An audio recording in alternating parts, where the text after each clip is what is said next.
तो यहाँ पे सबसे पहले आपको एक बात समझनी है कि कोई भी बैंक खुद से हेल्थ इंश्योरेंस नहीं बेचती। बैंक के पास खुद की हेल्थ इंश्योरेंस पॉलिसी नहीं होती। यहाँ पे होता क्या है कि बैंक जो होती है वो किसी ना किसी इंश्योरेंस कंपनी के साथ टाई अप करती है एंड उस इंश्योरेंस कंपनी की जो हेल्थ प्रोडक्ट है उसको वहां पे बेचा जाता है। सो अभी यहाँ पे क्वेश्चन ये आता है कि आखिरकार कोई भी इंश्योरेंस कंपनी किसी बैंक के साथ टाई अप क्यों करती है, यहाँ पे इंश्योरेंस कंपनी बैंक का क्या फायदा है। तो आइए सबसे पहले हम समझते हैं कि इंश्योरेंस कंपनी आखिरकार बैंक के साथ टाई अप क्यों करती है। सो इंडिया में बहुत सारी बैंक्स अवेलेबल है, हर एक बैंक के पास लाखों करोड़ों लोगों के अकाउंट्स अवेलेबल है। सो यहाँ पे इंश्योरेंस कंपनीज ने क्या सोचा कि क्यों ना हम XYZ बैंक के साथ टाई अप कर ले, हम उसके जो भी अकाउंट होल्डर्स है उसको डिस्काउंट रेट में इंश्योरेंस पॉलिसी प्रोवाइड करेंगे। सो यहाँ पे चीज़ क्या होगी कि भाई लाखों करोड़ों अकाउंट होल्डर्स है, उसमें से अगर 20 या 30% भी अकाउंट होल्डर्स यहाँ पे इंश्योरेंस पॉलिसीज खुलवा लेते हैं तो कंपनी के पास हर साल एक अच्छी सी अमाउंट आनी स्टार्ट हो जाएगी। सो यहाँ पे बल्क प्रीमियम की वजह से जो इंश्योरेंस कंपनी है वो बैंक के साथ टाइप करती है। सो यहाँ पे जो बैंक होती है वो एज अ मीडिएटर काम करती है। सो यहाँ पे बैंक को कमीशन प्रोवाइड किया जाता है। सो जितना भी सेल ज्यादा होगा उतना ज्यादा बैंक को कमीशन मिलेगा एंड बैंक के थ्रू यहाँ पे डिस्काउंटेड रेट्स पे इंश्योरेंस कंपनियां जो उसके अकाउंट होल्डर्स हैं उनको पॉलिसी प्रोवाइड करती है। सो यहाँ पे एक चीज तो क्लियर हो गई कि भाई हाँ, लोगों को यहाँ पे डिस्काउंट रेट पे पॉलिसीज प्रोवाइड की जाती है। तो भाई चलो, यहाँ पे जो अकाउंट होल्डर्स उनको ये तो बेनिफिट हो गया कि भाई इंश्योरेंस कंपनीज की तरफ से उनको डिस्काउंटेड रेट में बैंक के थ्रू इंश्योरेंस पॉलिसीज प्रोवाइड की जाती है। अभी ये सस्ते प्रीमियम के चक्कर में जो लोग आ जाते हैं, जो अकाउंट होल्डर्स ये सस्ते प्रीमियम के चक्कर में फंस जाते हैं, उसमें आगे जाके उनको कौन सी प्रॉब्लम्स का सामना करना पड़ सकता है ये वो जानते हैं। तो जो सबसे पहली प्रॉब्लम जो आपको फेस करनी पड़ सकती है वो है सर्विसिंग प्रॉब्लम। मतलब कि अगर आप बैंक से हेल्थ इंश्योरेंस परचेस करते हो एंड कल उठ के अगर क्लेम आता है, फैमिली में कोई हॉस्पिटलाइज होता है, तो उस टाइम पे जो भी पूरी सर्विसिंग का प्रोसेस है वो सारी चीजें आपको खुद से करनी पड़ेगी, क्योंकि बैंक का कोई भी एम्प्लॉय आपके लिए सर्विस देने के लिए आपके पास नहीं आने वाला, ना तो आपको घर बैठे सर्विसेज प्रोवाइड की जाएगी। सो इस केस में आपको ऑनलाइन सारी चीजों को मैनेज करना पड़ेगा, मेल के थ्रू या तो फिर फाइल को बाहर कुरियर करके ये सारी चीजों का प्रोसेस आपको खुद से करना पड़ेगा। एंड अगर कोई भी इश्यू क्रिएट होता है तो आपको बैंक से जीरो सपोर्ट प्रोवाइड किया जाएगा। सेकंड जो प्रॉब्लम है वो है पॉलिसी ब्रांच। इसका मतलब क्या है, मैक्सिमम केस में क्या होता है कि अगर आप बैंक से हेल्थ इंश्योरेंस पॉलिसी परचेस करते हो तो उसकी जो भी इंश्योरेंस कंपनी है वो पॉलिसी इश्यू करती है उसके हेड ऑफिस से। एंड मैक्सिमम जो भी इंश्योरेंस कंपनीज इंडिया में अभी अवेलेबल है उनकी हेड ऑफिस अवेलेबल है दिल्ली या तो मुंबई या तो फिर बैंगलोर में। सो लेट्स एज्यूम मैंने बैंक से पॉलिसी परचेस की एंड मेरी जो भी इंश्योरेंस कंपनी है उसकी हेड ऑफिस है दिल्ली। सो अगर यहाँ पे क्लेम आता है गुजरात में तो मुझे जो भी सारी फाइल सबमिशन है, जो भी कम्युनिकेशन है वो दिल्ली की जो हेड ऑफिस है उसके साथ रखना पड़ेगा। मतलब कि मुझे यहाँ से फाइल वहाँ पे भेजनी पड़ेगी। अगर कोई भी क्वेरी आती है तो फिर वो भी चीज़ें मुझे वहाँ पे भेजनी पड़ेगी, मतलब कि उनके साथ मुझे कम्युनिकेशन रखना पड़ेगा। सो यहाँ पे बहुत ही ज़्यादा दिक्कत क्रिएट हो सकती है, बिकॉज ये जो सारी चीज़ें वो मेल के थ्रू होती है एंड जब मेल के थ्रू होती है तो प्रोसेस बहुत ही ज़्यादा स्लो हो जाता है या तो फिर आपको बहुत सारी प्रॉब्लम्स का सामना करना पड़ सकता है। उसके बाद जो तीसरा पॉइंट है वो है बेनिफिट्स।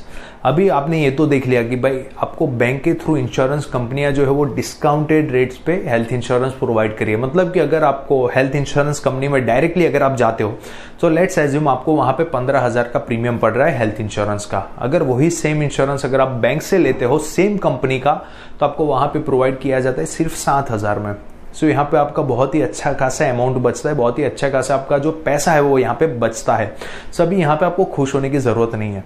अगर कोई कंपनी आपको डिस्काउंटेड रेट में कोई चीज प्रोवाइड कर रही है दैट मीन्स कि उसके अंदर जो भी बेनिफिट्स है वो भी यहाँ पे आपको कम करके प्रोवाइड किए जा रहे हैं। आपको नहीं पता होता कि कौन से बेनिफिट्स आपको यहाँ पे कम करके प्रोवाइड किए जाते हैं।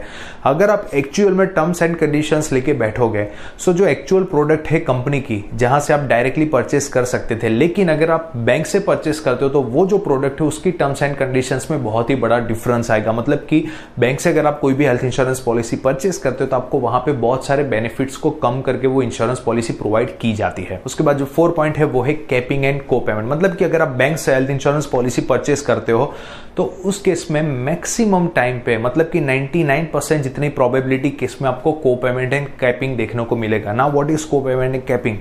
लेट्स एज्यूम किसी कंपनी में 10% को पेमेंट है। मतलब कि अगर कल उठ के बंदा हॉस्पिटलाइज होता है एंड क्लेम प्रोसेस होता है एंड उसमें लेट्स एज्यूम 1 लाख रुपए का बिल बना हॉस्पिटल में, सो उस केस में सबसे पहले 1 लाख में से 10% को पेमेंट के हिसाब से 10% वहां से कट हो जाएंगे, मतलब कि 10,000 वहां से निकल जाएंगे। आफ्टर दैट 90,000 रुपीज कंपनी में पास होने के लिए जाएंगे। अभी वहां से कितना क्लेम सेटल होता है वो कंपनी जानेगी।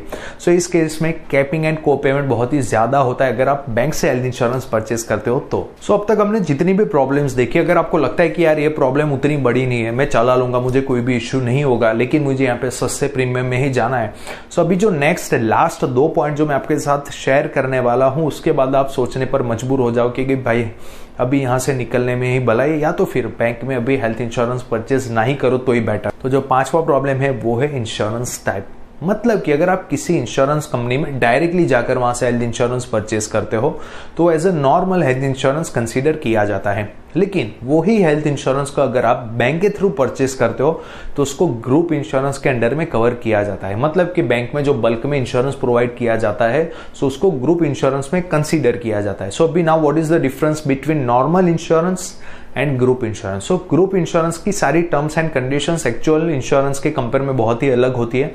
प्लस अगर आप वही बैंक में से अगर कल उठ के 1-2 साल के बाद अगर आप किसी दूसरी कंपनी में, एक्चुअल इंश्योरेंस कंपनी में अगर पोर्ट करवाने जाते हो तो दूसरी कंपनियां वो पॉलिसी को पोर्ट नहीं करेगी, पोर्टेबिलिटी नहीं देगी, बिकॉज वो ग्रुप इंश्योरेंस पॉलिसी थी, जबकि आप लेने जा रहे हो अभी एक्चुअल हेल्थ इंश्योरेंस पॉलिसी, तो आपको वहां पे कंटिन्यूटी प्रोवाइड नहीं की जाएगी।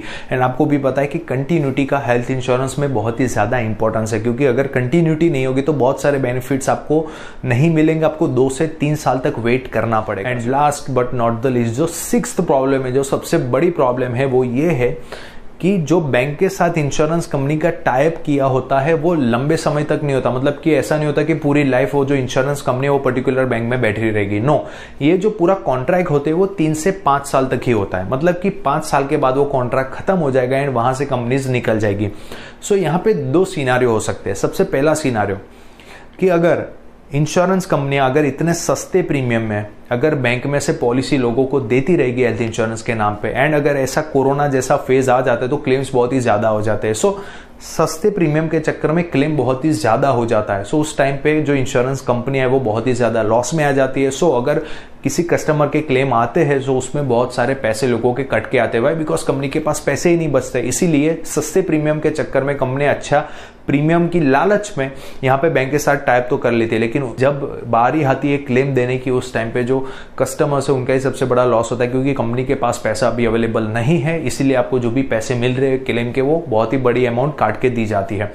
ये बनता है सबसे पहला सिनारियो। सेकंड सिनारियो जो होगा ही होगा हर एक के साथ, अगर किसी का हेल्थ इंश्योरेंस बैंक में चल रहा है तो, कि अगर 3 या 5 साल का कॉन्ट्रैक्ट खत्म हो जाता है वो कंपनी का, एंड अगर कंपनी वहां से निकल जाती है, सो उसमें होगा क्या कि आपकी जो भी हेल्थ इंश्योरेंस पॉलिसी जो वहां पे चल रही थी उसकी कंटिन्यूटी आपको कहीं पर भी प्रोवाइड नहीं की जाएगी। सेकंड थिंग कि मैक्सिमम केस में यही चीज होने वाली कि जो कंपनी जो आपको बैंक के थ्रू इंश्योरेंस प्रोवाइड कर रही थी वो सेम कंपनी में अगर आप डायरेक्टली जाओगे पोर्टेबिलिटी लेके कि भाई आप ही की कंपनी की इंश्योरेंस पॉलिसी थी, प्लीज मुझे आप कंटिन्यू करवा के दीजिए, तो वो कंपनी खुद भी अपनी ग्रुप इंश्योरेंस पॉलिसी को भी आपको कंटिन्यू नहीं करने देगी।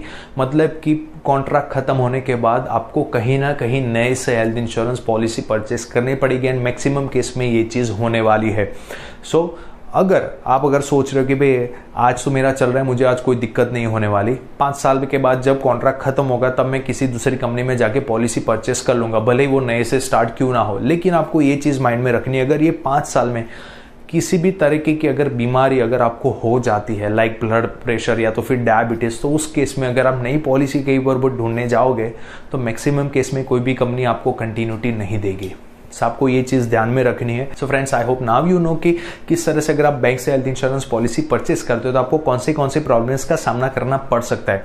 यहाँ पे आपको मैं किसी भी तरीके का घबराना नहीं चाहता, लेकिन मेरा ये काम है कि जो एक्चुअल प्रॉब्लम आपके लाइफ में आ सकती है अगर आपका हेल्थ इंश्योरेंस चल रहा है बैंक में, तो वो आपको पता चले एंड टाइम रहते ही आप संभल जाओ। बिकॉज आज के टाइम पे जो फेज है वो बहुत ही खराब चल रहा है। कोरोना की वजह से बहुत सारी कंपनियां जो है वो लॉस में आ चुके हैं ऑलरेडी। सो अभी ये करेक्ट टाइम है कि अगर आपका हेल्थ इंश्योरेंस पॉलिसी का रिन्यूअल आ रहा है तो आप किसी प्रॉपर कंपनी में एक बार शिफ्ट हो जाओ, अदरवाइज आपको बहुत सारी प्रॉब्लम्स का सामना करना पड़ सकता है। क्योंकि हेल्थ इंश्योरेंस का पर्पस है कि भाई क्लेम अगर आता है तो आपको पैसे मिले, आपकी फैमिली में जो भी मेडिकल ट्रीटमेंट हुए उसका पैसा मिले। अगर कोई कंपनी वही पैसा आपको नहीं दे पा रहे तो हेल्थ इंश्योरेंस का कोई मतलब नहीं बनता। इसीलिए थोड़े पैसे ज्यादा जाएंगे, लेकिन क्वालिटी कंपनी में अपना पैसा लगाओ, वहां पे हेल्थ इंश्योरेंस पॉलिसी परचेस करो। सो वो जो पैसा है वो कल उठ के डबल ट्रिपल अगर क्लेम आता है तो आपके पास ही आने वाला है। लेकिन अभी से एक्चुअल प्रॉपर जगह पे आपको आपकी फैमिली की सेफ्टी करके रख देनी है। सो अगर आपका बैंक में हेल्थ इंश्योरेंस चल रहा है तो आपको उस पर डिपेंड नहीं रहना है। सो फ्रेंड्स, अगर आपको आज का वीडियो पसंद आया तो आपको इसको कर देना है लाइक, एंड हो सके उतना मैक्सिमम शेयर करना है ताकि आपके थ्रू लोगों तक भी ये क्वालिटी इंफॉर्मेशन पहुंचे। एंड अगर आपको इस तरह के informative like stock market, mutual funds, insurance based knowledgeable videos पसंद है तो आपको मेरी चैनल को कर देना है सब्सक्राइब, एंड साथ में वो बेल आइकन को दबाना है ताकि जब भी मैं इस तरह की वीडियोस लाता रहूंगा सबसे पहले आपको नोटिफिकेशन मिलेगा। तो मिलते हैं नेक्स्ट वीडियो में, तब तक के लिए goodbye, stay healthy and stay